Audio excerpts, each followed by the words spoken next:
Thompson no longer has that fear, as they faced it in one of the brutalest places to test the human psyche.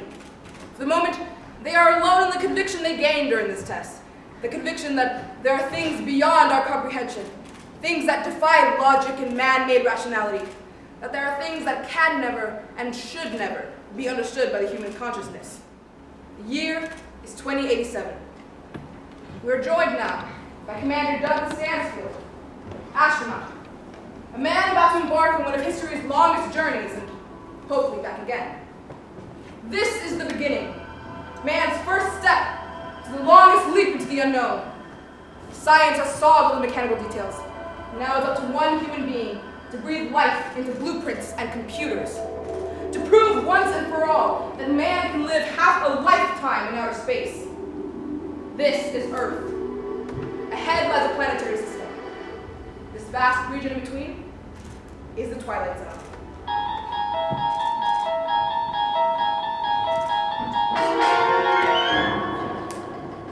Well, communications team VA. Communications team VA, please report to Center Control. Communications team VA, Center Control.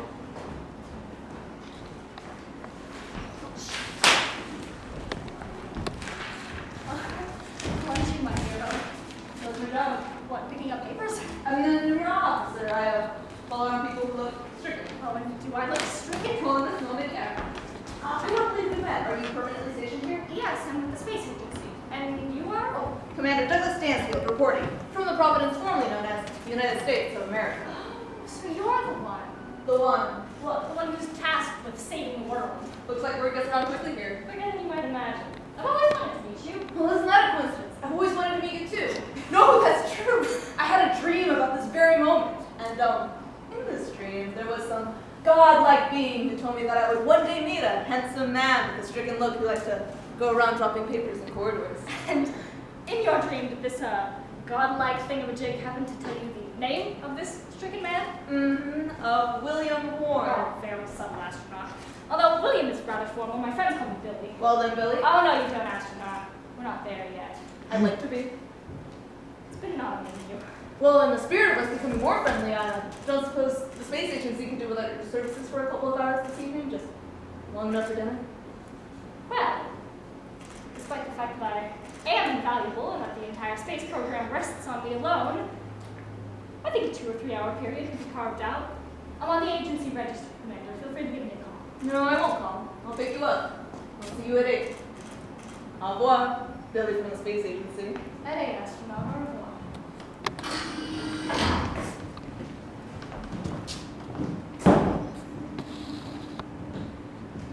You're 31 years old, Commander. When you return from this trip, the Earth will have aged almost half a century. That's something to contemplate. I'll be over 70 years old. I'll spend the better part of my life out in space and alone. You will have lived the better part of it, but you will not have aged. We intend to try something new. Also risk, also decidedly calculated. Freezing?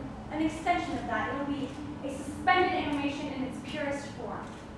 We've developed a substance from the lymphoid tissue of hibernating animals, plus several vitamin absorbers and production of drugs. Earth will have aged, Commander, but you will not. You will only be a few weeks older than you are now when you return. Sort of like dying, coming to life again. In a way, yes, but coming to life again in the sense that there'll be very few people here who you will know or who will know you. Life will have changed, Commander. You'll have to begin living it all over again as a stranger, or more accurately put, as an artifact. Right then. Do you agree to these terms?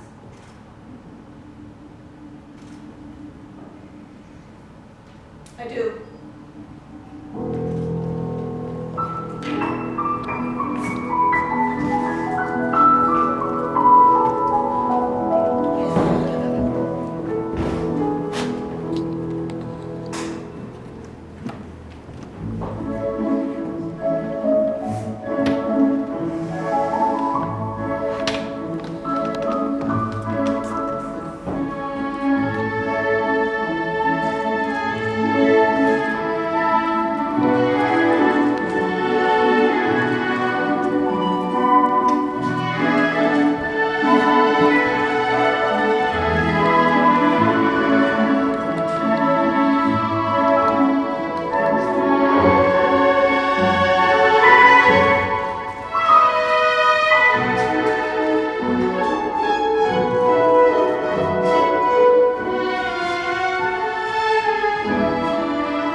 Something the matter? A month from now, you'll be off to space, and by the time you come back down again... No, let's not think about that. I just want to enjoy tonight. No, I want to talk about it, if only for the following absurd reason. I have known you for exactly 3.5 hours. That's all it's been, it's 3.5 hours. A long dinner and a short dance. And already... Already what, Billy? Already I feel a sense of loss.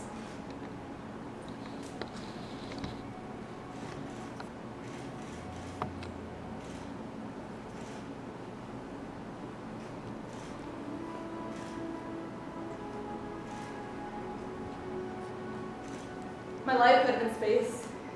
It had been missions, projects, and expeditions. There'd been no time for intrusions until 1 month with him. 1 month meant to last a lifetime. It's not enough. His face, his voice, his laughter are the first things I wish for every morning when I wake. It was just a short month of two people becoming deeply intertwined with one another, reaching tentatively into that strange and mysterious string called love, and then watching the ripples that came from it. But now, as I think of these things, now as they come to mind, now in the darkness, in the cold, the solitude, the stillness, the loneliness, now there comes a feeling of warmth. Billy, where are you now, Billy? Across the void. My dear Billy, through the millions of miles of cold, empty space, through the vastness of a naked desert of sky and stars. I love you. I love you, Billy. Take off in -230.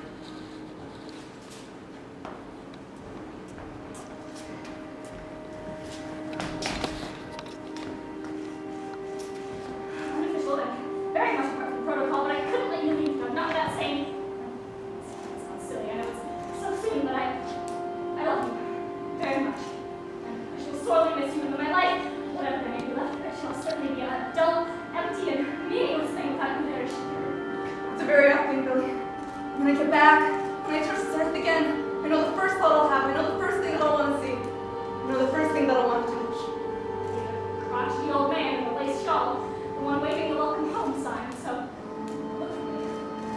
You've done it. 7, 6, 5, 4, 3, 2, 1, lift off. I move now. I streak across the sky. I leave an earth behind that changes behind my closed eyes. From a warm place of trees and leaves to a cold orb hanging in a dark sky growing smaller and smaller and smaller.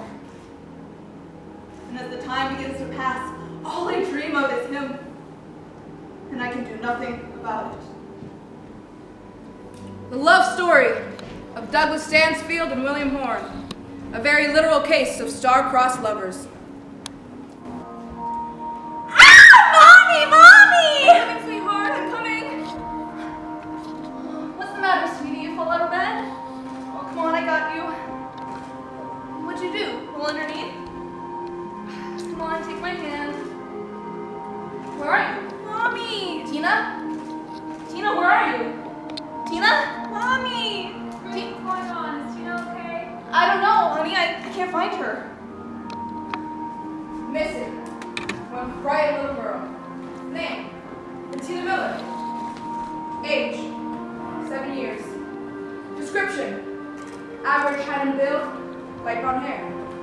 Last seen being tucked in bed by her mother a few hours ago. Last heard, well, in the words of Hamlet, aye, there's the rub. For Bettina Miller can be heard quite clearly, despite the rather curious fact that she cannot be seen at all.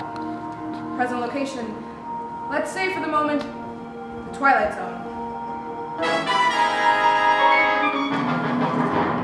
Chris, what's going on? Where's Tina? I don't know. I just came in here and she's just gone. Mommy, pick me up. Well, that's ridiculous. It sounds as though she's right here. No, it's no use. I already looked everywhere in the house. She's not here. Mommy, I'm cold. Tina? Tina, sweetie, where are you? How can we hear her and she not be here? That doesn't make any sense. What are we going to do? Okay, the most important thing right now is to not panic. Our daughter is missing. How am I supposed to not panic? She's not missing. She's just here. She's here, obviously.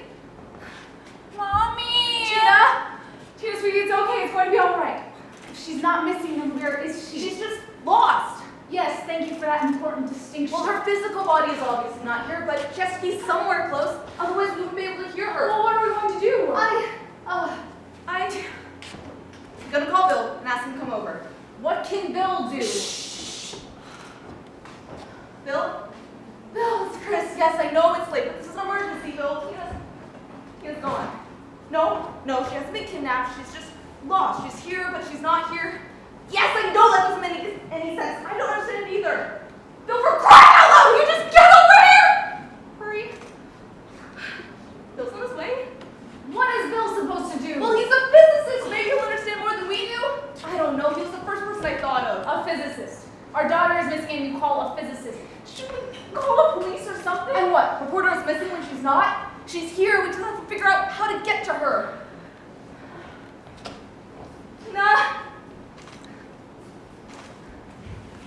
Tina, where are you? Mommy! Sweetie, we're here.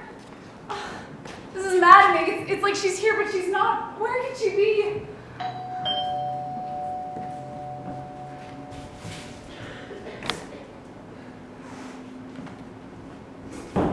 Bill, do you think you can do something? Slow down. Tell me in detail what happened. Well, there's not much to tell. I came in here to check on Tina because we heard her crying, but when I got here, she was gone. But I can still hear her crying, clear as day. But she's absolutely nowhere to be found. Yes, I can hear her breathing, and it sounds normal, so she must be all right. Okay, help me move this bed. Oh, wait! We better mark exactly where it was.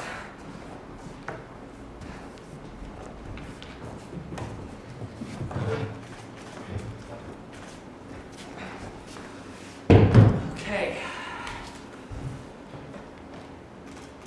What are you looking for? The opening, maybe? The opening to what? Well, I'm not sure, Ruth. Stop! It was as if you were going to step on her.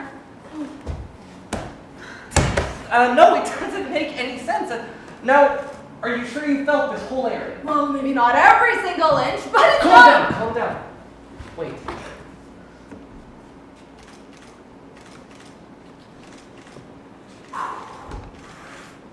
Oh! Your hand! It disappeared. Oh, what does that mean? What is that? It's the opening. To what? I think to another dimension.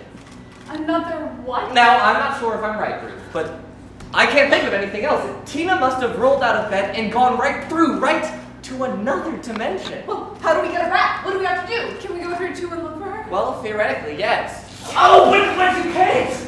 We can't go in there and we don't know what's in there. My daughter's in there! I understand that, Ruth, but we can't. Bill, for crying out loud, she's right there! All we have to do is reach in and pull her out! I wish it was as simple as that, Chris, I do. But I doubt it.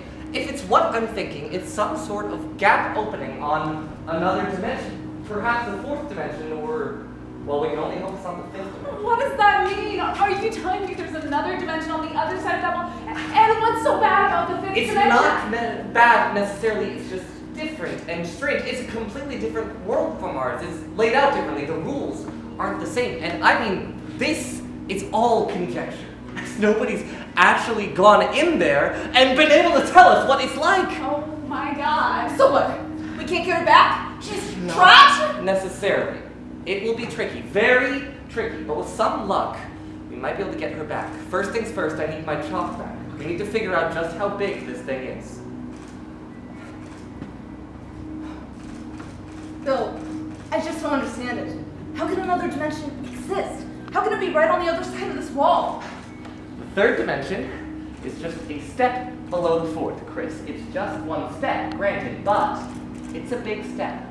Now, every point in the third dimension is part of a perpendicular line in the fourth dimension. Perpendicular to those lines are lines in the fifth dimension, and so on. So, even though every line in the fourth dimension is part of a perpendicular line to every point in the third, they're not necessarily parallel to us. However, if enough of these lines do become parallel in both dimensions in a given area, it can create an opening. Sometimes these lines might become parallel in multiple dimensions, creating a passageway through, sort of like a wormhole. Now, don't ask me how these lines become parallel in the first place. That is beyond scientific comprehension, perhaps even human comprehension. But it can, and it has happened, and I believe your daughter's fallen through one of these openings. Oh. Has there always been an opening to another dimension? In our home? In our daughter's bedroom? There's no way to tell for sure. It could have been here all along, and it just took the slightest shift to open, or there could have been a huge dimensional rearrangement that just happened to center right here. But believe me, I'm no expert on this. Who is? I think it's a freak of nature that happens rarely. I hope. There it is. What do we do now? What's the matter? I can't hear her anymore. What? No! Tina! Tina! Hey, Ray. I'm here. Hello? Hello, is someone there? Talking to go right. I'm here now.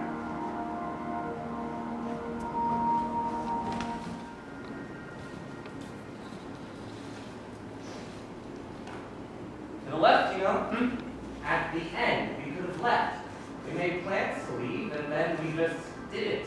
Well, we were waiting. We are waiting. Oh, you're still on that, are you? The waiting! I thought we had decided we were done with the waiting. He never came, and he's not coming, so you can't be waiting for someone that's not coming. Well, then what are we doing if we're not waiting? What are we doing here? That is the question, or that was the question. We thought we were blessed with a single defining purpose, that in all this immense confusion there was one thing alone that was clear, that we were waiting. But here's the thing. He never came, Gogo. We waited and we waited then, and now we're constantly waiting, and we never get to not be waiting, and it's all for nothing. You didn't answer my question. What? What are we doing if we're not waiting? We're existing.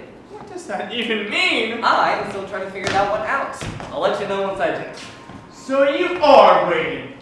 What? You're waiting to figure out resisting Oh, me. just stop. What? Talking about the waiting, I'm sick of it. I don't even want to hear that word anymore. Waiting? You know, sometimes I really can't stand you. Oh, you're angry. You're always angry. Come on, Didi, take my hand. Hug me.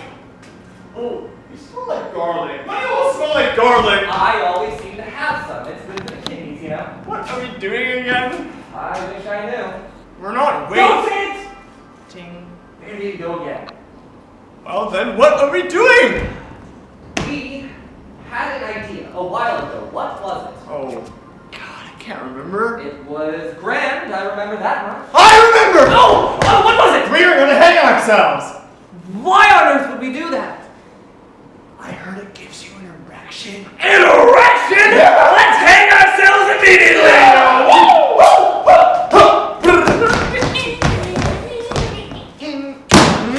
Homoerotic subtext. Bang! I just wish we knew what happened to Oh, stop. We could have some closure. I then. said stop! But is he even real? Oh, you're just embarrassing yourself at this point. Like, obviously, he doesn't care about us. He didn't care about us then, and he certainly doesn't care about us now. Is he real? Good. Don't say his name! Gogo? Oh, no! How many times have I told you not to say his name? We're done with him. He never came. He's not coming. He doesn't exist. We spent our lives waiting for someone that doesn't exist. Our lives, our characters are defined by waiting for someone who never shows. Do you know how pathetic that is? To be known simply for waiting and nothing else. That's our purpose. To wait. What else is there? We have each other. True. In this bitch of an existence, the only constant has been each other. That's something at least. Well, it's depressing is what it is. Didi, Yeah? am I really so bad? Oh, of course not, Gogo. I'm sorry. What if all this time we weren't really waiting for Godot? Then what? What if we were waiting for each other? Gogo.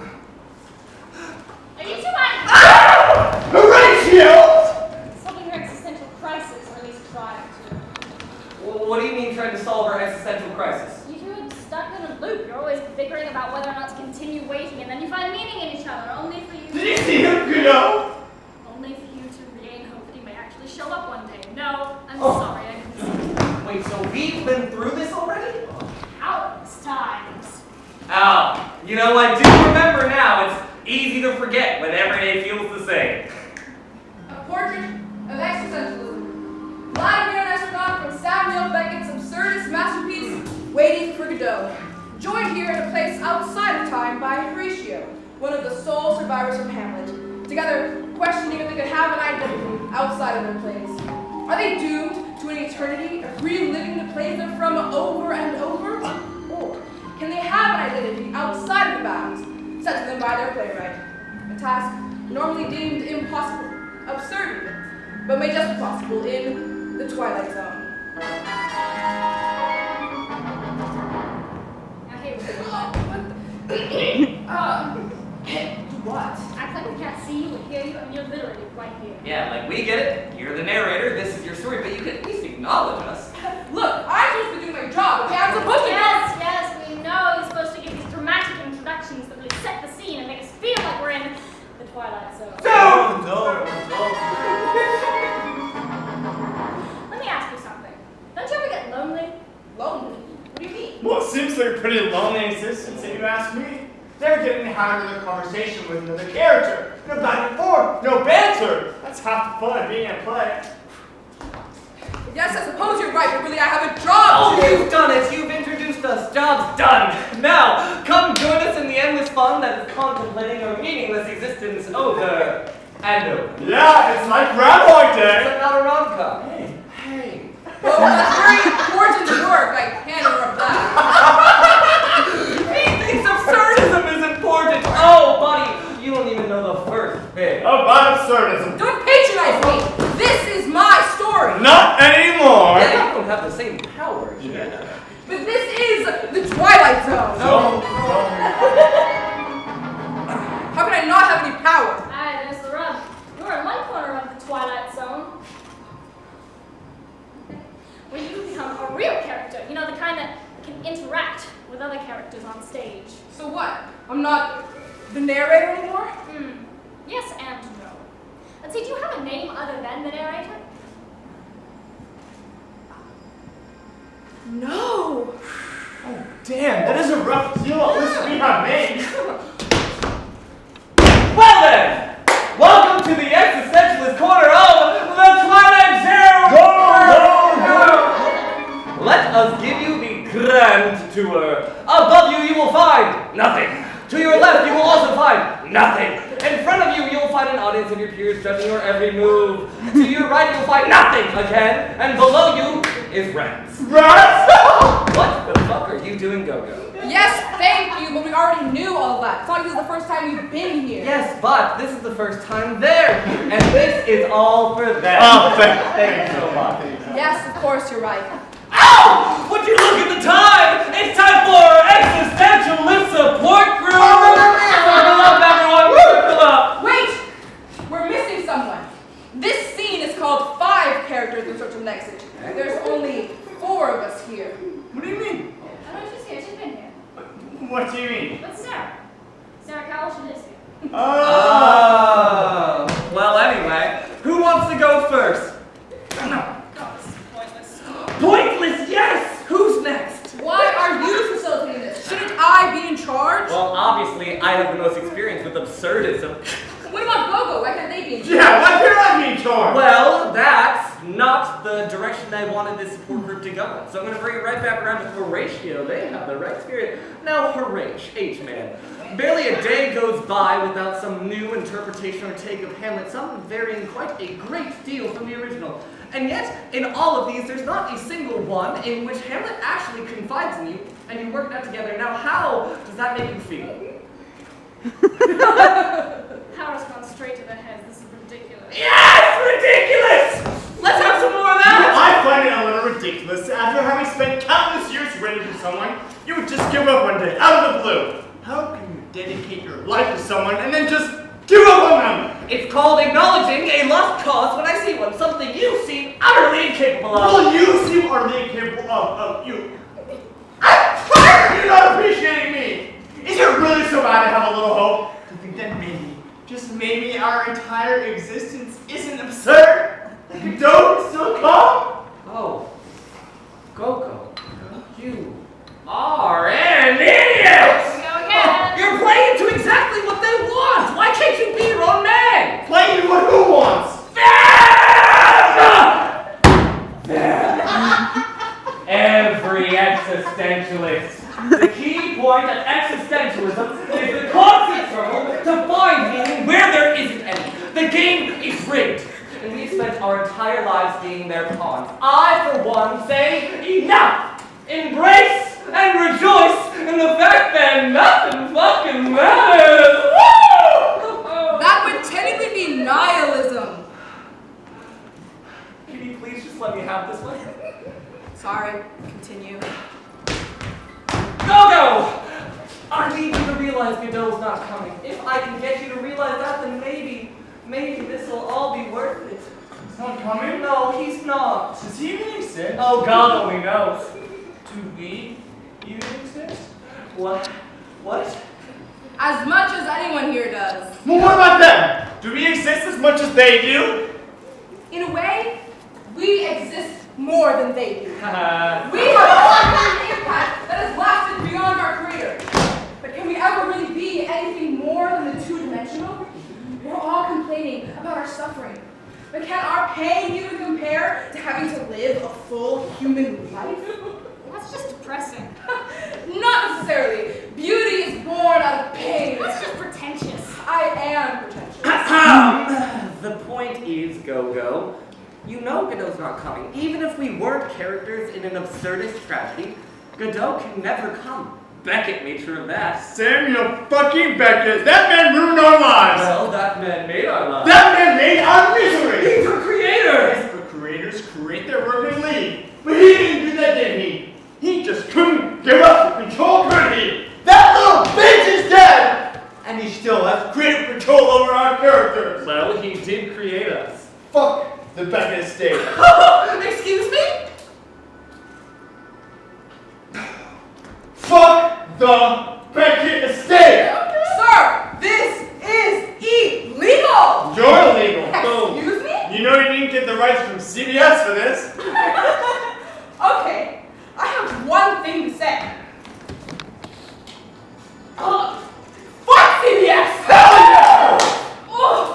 yeah! Did you know that CBS only paid Rod Serling $500 for rights to the Twilight Zone? When I say CBS, you say sucks. CBS sucks! CBS sucks! When I say fuck the, you say Beckett estate. Fuck the Beckett estate! Fuck the Beckett estate! Fuck the Beckett estate! Fuck the Beckett estate! Fuck the Beckett estate! Come on. We have to continue on with the story. Oh yes, of course. Yeah, you fucking nerd. Hey, Didi, I know you're right. It's just sometimes I like to pretend things aren't the way they are. Oh, I know, Gogo.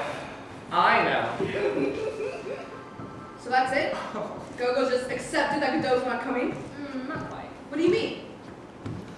You know last night when I was throwing blueberries in your mouth? Yeah, it was really hot. I know, and the one I missed, and it rolled into the corner of the playroom. Did you find it? I couldn't find it. God damn it, Horatio. Are you expecting someone? Oh, obviously not. I was obviously just. It's no fucking way. Are you happy? You hear that, Beckett State? No matter how hard I try, I can't stop fucking waiting. You know, it's really not fair. They never consider what it's like to be in an absurd tragedy. Like, sure, tragedy is bad. But at least you're sad with meaning. There's a catharsis.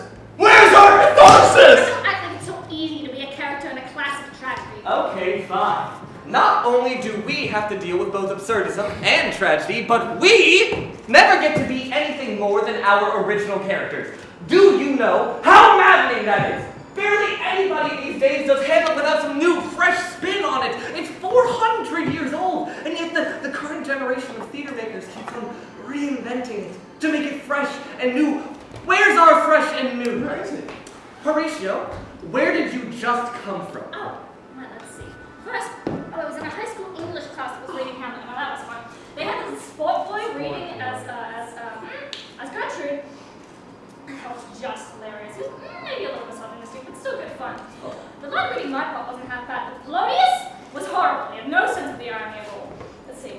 Before that, I was at a rehearsal in this avant-garde theater in Los Angeles, and get this, the actors kept on switching which characters they would play, so that each time they played somebody else, they had a unique take on them, and it really spoke to the universal themes that are present in the play. And you know, I've never seen a to be or not to be speech done so that it was simultaneously comedic and dramatic, but that was one talented young woman there, a woman like that was really interesting. That's my point! We never get to be anything new! It's literally illegal for someone to try to take a new interpretation of our characters. We get to do nothing but wait! And it's maddening! Don't act like I have it so easy just because there's not a copyright on my character. You act like it's so hard to be an absurdist tragedy, you don't even know the meaning. Excuse me, Governor. Fuck! We get to do nothing but wait for the entirety of our play! And things The damn prejudice state of you! We have to wait for all of eternity! never going to do anything else, never going to be anything else. It is 2020, and I am not even allowed to be played by a woman. Yeah, imagine having to be a man for all of eternity. You like it's so hard for you. Why? Because people die in your play. Oh, sucks for you that you get an actual boss. Hamlet was my best friend, and now I have to watch his descent into madness and his subsequent death over and over again for centuries. I would kill for there to be a production of Hamlet where instead of me just giving esoteric warnings that serve mainly as exposition and plot development, where instead I shall not have said to that damn fool. I just wish I could have told him that he didn't have to go through it alone, but I could have helped him. We could have confronted Claudius ourselves, we could have forced him off the throne, we could have maybe not put Hamlet on the throne, because that would have been much more of a given Gertrude a chance to rule. I always thought she was innocent in all of this. Nobody had to die, I just wish I could have saved him. Aye, but there's the fucking rub. If Hamlet doesn't kill Polonius, if there's no real suffering, then it's not really Hamlet, is it? No, I suppose not. You couldn't save him, Horatio. You weren't meant to save him. Sure, it's hard to see him suffer, but think of the beautiful piece of theater we got out of it. I don't mean to make light of your tragedy, Horatio, but you have to understand, we have our own personal definition of suffering. We're never allowed to be anything more than our original characters. The real tragedy isn't our original work. It's the fact that nothing more can ever come from it. The creative license to our characters is stunted. But that's what we're doing here. We're giving you a chance to be something new, to be something fresh. What? By making us gay? Yeah, like that's real original what? There's homoerotic subtext in a play where two men are the main characters? No shit. There is homoerotic subtext in literally anything if you look hard enough. Oh yeah, tell me about it. Yes, but think about how mad the Beckinsale would be if they saw this. Oh, now you got a point. They'd be pissed. I mean, come on! You both suffered enough to